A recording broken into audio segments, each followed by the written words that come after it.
comment allez-vous en ce lundi matin? Ta ta ta ta. Alors, aujourd'hui, on va... Voilà, ça y est. Non mais c'est dingue ça.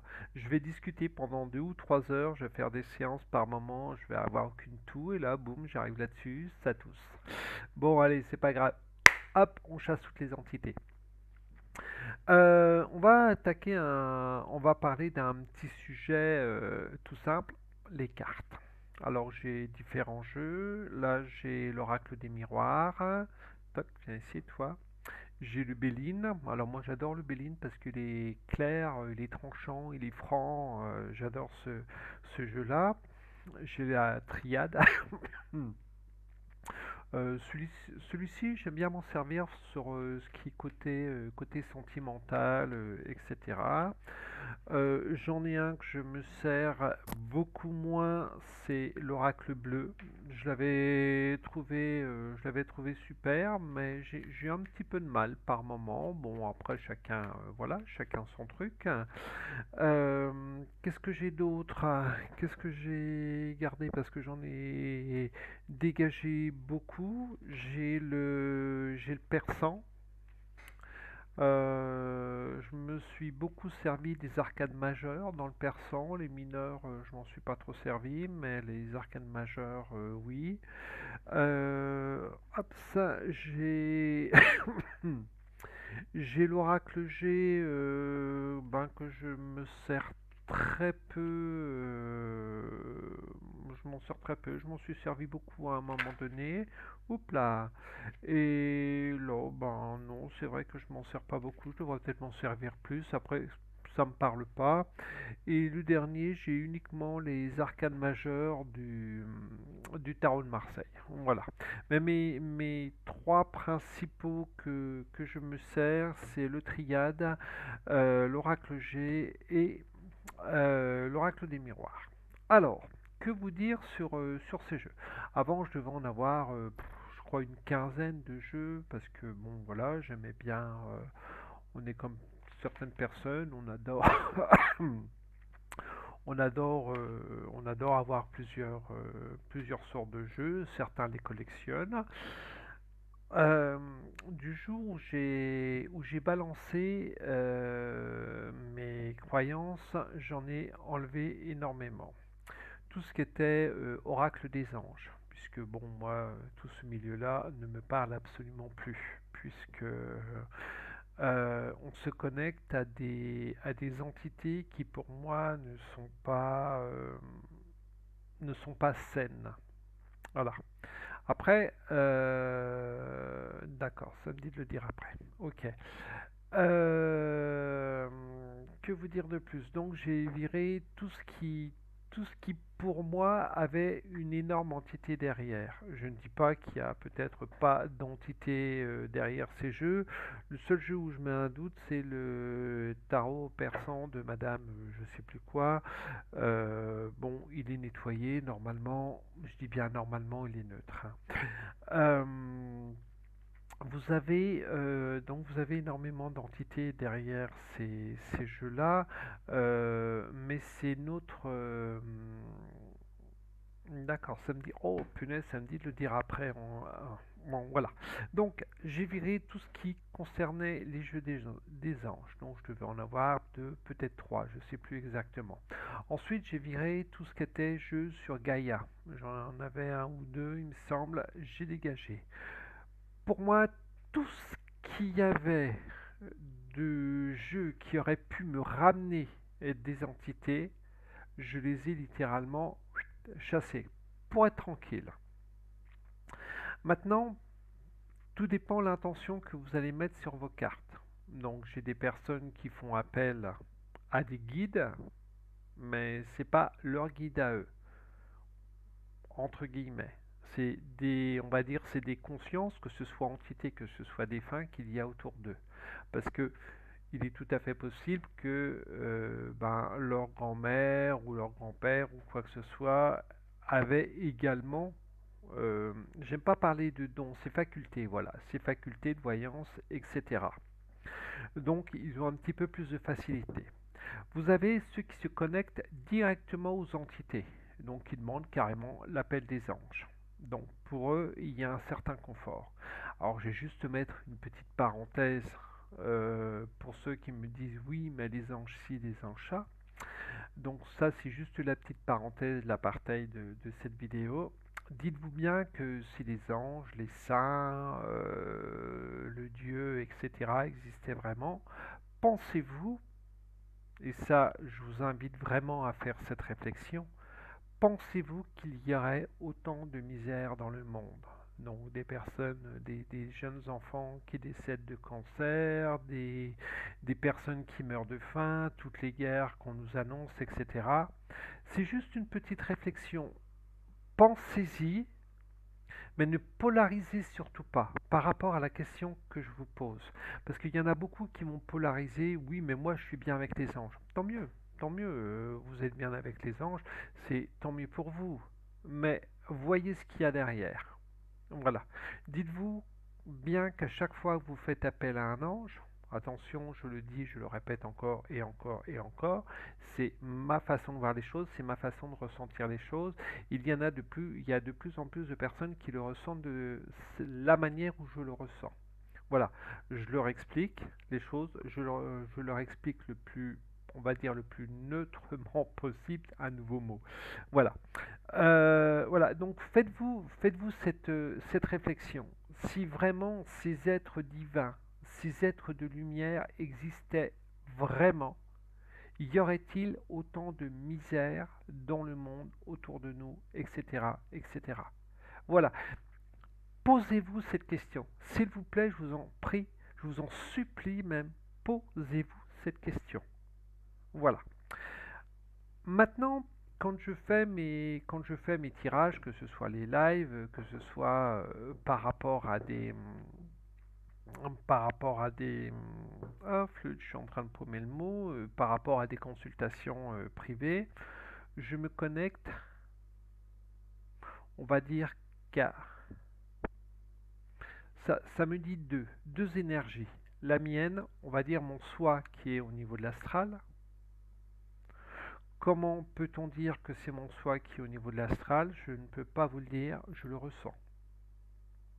Après, bon, ça m'arrive d'avoir des conversations avec lui.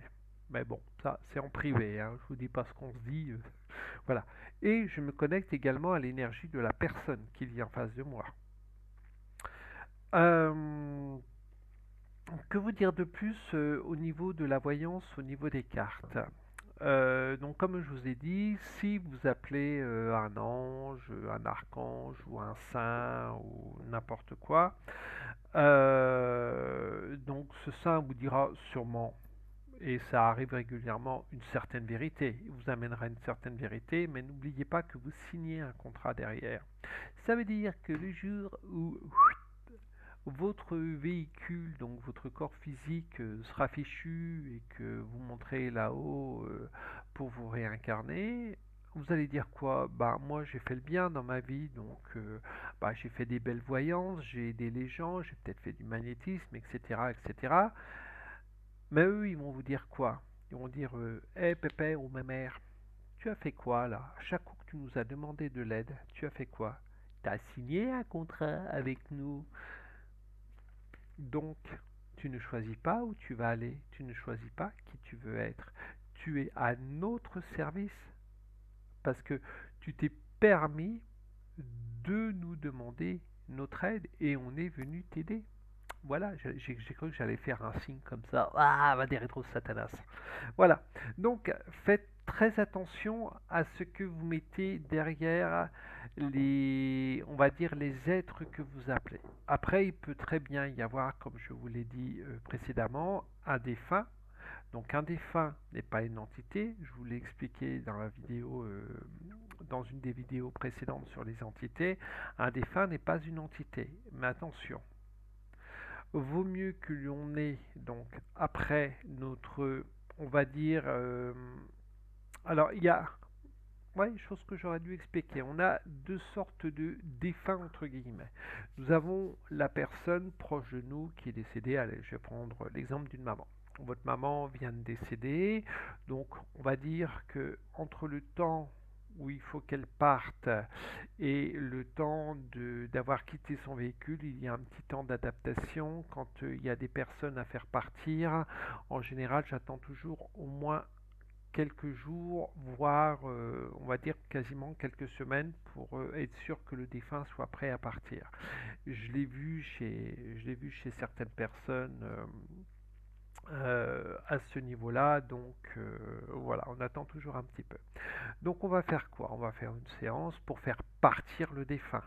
Il y a énormément de personnes qui n'ont pas conscience de toutes les entités qui sont collées sur lui, enfin sur eux, et des défunts qui sont collés sur eux. Parce que comme je l'ai expliqué dans la précédente vidéo, vous avez un défunt collé sur vous, il vous pompe votre énergie. Donc ça fait partie de mon travail. Je ne suis pas un passeur d'âme, j'aime pas ce mot-là. Ça donne une étiquette. J'aide tout simplement les défunts à partir. Donc non, le mot passeur d'âme, non. Oui, je nettoie les lieux, mais c'est pas, pour moi, c'est pas passeur d'âme. Si on les fait partir, point barre. Après, vous donnez l'étiquette que vous voulez, c'est votre problème. Donc on va prendre ce défunt et on va lui, on va l'aider. Certains, je pousse un petit peu vers la sortie, d'autres, c'est juste une aide et on va couper les liens avec ce défunt de façon qu'il ne vous prenne plus d'énergie. Donc ce défunt, d'après un certain schéma qu'on a pu voir, mais bon là c'est pareil, on est vraiment on est dans une certaine interrogation par rapport à tout ça, on n'est pas sûr. Voilà, j'étais en train de chercher le mot. On n'est pas sûr. C'est notre vision, on l'a vu de cette manière. Donc le défunt arrive là-haut, il peut avoir plusieurs choix. Donc déjà, il a besoin de se régénérer. Je crois que c'est Solaris qui passe en ce moment sur une certaine chaîne. Il faudrait que je m'y penche un petit peu plus.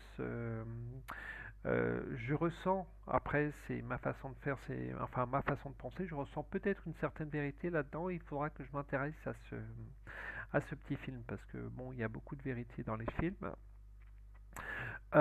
Donc cette personne, quand elle arrive là-haut, elle se régénère. Une fois qu'elle est régénérée, elle a deux choix. Et là, c'est le côté archontique qui ressort. Donc, soit elle se, soit elle se, euh, réincarne. Donc là, ben, suivant les contrats qu'elle a signés, elle choisit ou pas sa réincarnation. Mais bon, en général, on ne la choisit pas. Parce que inconsciemment, on a tous signé des contrats. Après, il faut savoir comment les couper. Donc, elle se réincarne, voilà, elle vit une autre vie. Ou alors, et ce que j'ai vu dans pas mal de cas, c'est la personne redescend en tant que guide auprès de sa famille. Alors là, ça me dit oui, bof, bof. Donc vous voyez, même mon soi là-haut est en train de me dire bof, bof. Voilà. Donc, donc, on va dire entre guillemets, ce guide que l'on a, ce guide familial que l'on a autour de nous, peut nous aider également à travailler ou à faire on va dire une session de voyance qui est à peu près correcte. Maintenant, comme je vous ai dit tout à l'heure, lorsque je fais une voyance à une personne ou lorsque je fais mes lives, donc j'aime bien que les personnes me mettent leur nom et leur prénom. Principalement leur prénom. Moi, je me connecte sur l'énergie de la personne qui vient d'écrire le message. Et après, donc vous avez, on va dire, j'ai le mot de sorte de voyance. Vous avez la voyance où vous vous connectez sur l'énergie de cette personne. Est-ce que Marcel est amoureux de moi? Donc on va se connecter sur l'énergie de Marcel et sur l'énergie de la personne qui a posé la question. Là, on va ressentir les énergies. Donc si la personne est très positive par rapport à cette question, si elle est bien à l'aise, ouais, j'ai envie de faire ma vie avec Marcel, et puis ben, même si Marcel il a un petit pincement au cœur pour cette personne-là, elle est bien, etc., qu'il a une bonne énergie. Donc nous, dans la voyance, on va capter ces énergies. Et là, je vais dire, bah oui, Marcel, waouh, il a le béguin pour vous, donc allez-y, c'est open bar. Allez-y, il n'y a pas de souci. Par contre, si la personne est négative, je vais prendre un autre exemple. Un jour, j'ai une personne qui me demande est-ce que je vais trouver du travail rapidement. Donc, bon, j'aime pas le mot rapidement parce que c'est dans le temps. Je me connecte sur ces énergies et là, que des cartes dégueulasses. J'ai dit non, je suis désolé, je ne sors que des cartes négatives, donc je vais malheureusement être négatif. Donc le gars me dit ok, pas de souci. Et puis, cette personne, ce qui est bien, c'est que je l'ai eu après et on a pu juste échanger un petit peu par rapport à cela. Donc, cette personne a, on va dire, cogité après ce que j'y ai dit. Je le ressentais vraiment très très lourd. Et 15 jours plus tard, on refait un live et c'était une des premières personnes à me dire, bah écoutez, vous vous êtes trompé, j'ai trouvé du travail, peut-être pas dans la première semaine, mais dans la deuxième semaine, c'était voilà. Donc là, j'ai expliqué à cette personne, j'ai dit, comment étaient vos énergies quand vous m'avez posé la question. Elle me dit, oui, c'est vrai, j'étais très très bas au niveau des énergies. J'ai dit, ok. J'ai dit, le fait de vous avoir dit que vous n'alliez pas trouver de travail, etc. Ben, elle me dit, quelque part, ça m'a reboosté. Donc j'ai dit, là, ce que vous avez fait, vous avez changé, oups, vous avez changé vos énergies. Et vous êtes passé du côté obscur, il est passé du côté de la lumière. Donc il a amené les énergies du travail. Alors je ne sais pas si vous comprenez un petit peu ce que je veux vous dire par rapport à ces énergies en voyance que l'on capte auprès de la personne. J'ai j'ai une personne que je connais qui un jour m'a fait une voyance et bon, j'étais dans un mode un petit peu désespéré par rapport à une personne. Elle me dit non, non, cette personne c'est terminé, elle reviendra pas et tout. Et là, j'ai changé, on va dire, mon système de pensée, mon système de faire, voilà. Et j'ai dit si cette personne elle reviendra, je veux que cette personne elle revienne et elle reviendra. Quelque part, j'ai changé les énergies, bon, malgré moi, parce que bon, voilà, je sais ce qui en est tiré à la fin, mais ce qui est bien, c'est que j'en tire également une histoire personnelle de ça. Et j'ai changé toutes les énergies, cette personne est revenue. Et quand j'ai repris contact avec la personne qui m'avait fait la voyance, et j'aime bien, c'est 9h09, euh, cette personne m'a dit, écoute Seb, tu es la première personne on va dire, qui me trompe dans mes prévisions. Parce que très honnêtement, cette personne, comme on dit, elle est ce qu'elle est, mais elle est très bonne dans son art divinatoire. Après, elle se sert des entités qu'elle a envie de se servir, c'est son problème.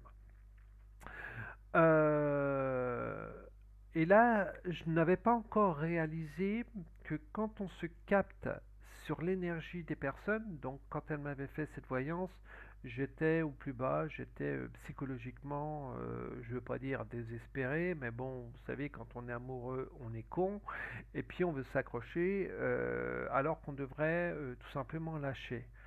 Donc ça m'a permis d'avancer, ça m'a permis de comprendre quelque part aujourd'hui que quand on fait une voyance, on se capte sur l'énergie des gens. Donc, quand vous avez des questions à poser, essayez, coupez-vous des mauvaises énergies. Pardon. Coupez-vous des mauvaises énergies que vous pourriez avoir autour de vous. Essayez de vous mettre le plus positif possible ou alors le plus neutre possible. Moi, j'ai le mot, merci là-haut. Il vient de me dire, soyez le plus neutre possible. Et on arrivera à vous faire un jeu ou une voyance le plus complet possible. Voilà. Donc, pas de bobo au cœur, pas de bobo au cœur, pas de polarité, pas de d'intention négative ou quoi que ce soit. Soyez le plus neutre possible. Voilà. J'espère avoir été clair sur cette petite voyance, sur ces petits jeux de cartes. Donc, pour résumer, et là je vais bientôt arriver à 20 minutes, je crois que c'est la vidéo la plus longue que j'ai pu faire jusqu'à maintenant. Pour résumer, vos jeux, ils sont à vous, ils vous appartiennent. Après, tout dépend ce que vous mettez derrière vos jeux. Moi, derrière mon jeu, derrière ce jeu-là, que ce soit l'autre, j'ai, on va dire, deux énergies qui ne font qu'une. C'est mon énergie dans l'astral qui est celle qui vous parle actuellement. Et j'ai ce que j'appelle mon soi supérieur. C'est ni la source divine, mon soi astralisé, pardon. C'est ni la source divine, Dieu ou quoi que ce soit, tout ça, je balaye, je fous aux chiottes. C'est uniquement moi avec moi et on capte vos énergies. Voilà. Si vous avez des questions, n'hésitez pas. Posez-moi toutes les questions que vous avez envie de me poser par rapport à ça, parce que c'est un milieu qui m'intéresse, c'est un milieu que j'aime, donc n'hésitez pas, n'ayez pas peur. En attendant, je vous fais des gros énormes bisous. N'oubliez pas de liker là ou là, je sais plus, de partager, de m'envoyer des bisous. Moi, je vous envoie beaucoup d'ondes positives, beaucoup de bonne humeur. Alors, je vais continuer à vous faire ces petits billets le matin. Je dis pas tous les matins, mais régulièrement parce que je vois que ça plaît. Je vois que ce matin j'en ai fait un que c'est pas exactement le même qu'hier, mais je me fondais la gueule parce que enfin ce matin parce que là on est dimanche. Là ce sera diffusé demain. Voilà, je fais quand même quelques vidéos un petit peu d'avance. Bah, je pense que vous le voyez avec mes habits. Je me lave pas, mais je change d'habit quand même. Voilà. Allez, je vous fais des gros bisous. Soyez positifs. Aimez-vous les uns les autres, mes frères, mes sœurs, mes cousins. Allez, gros bisous.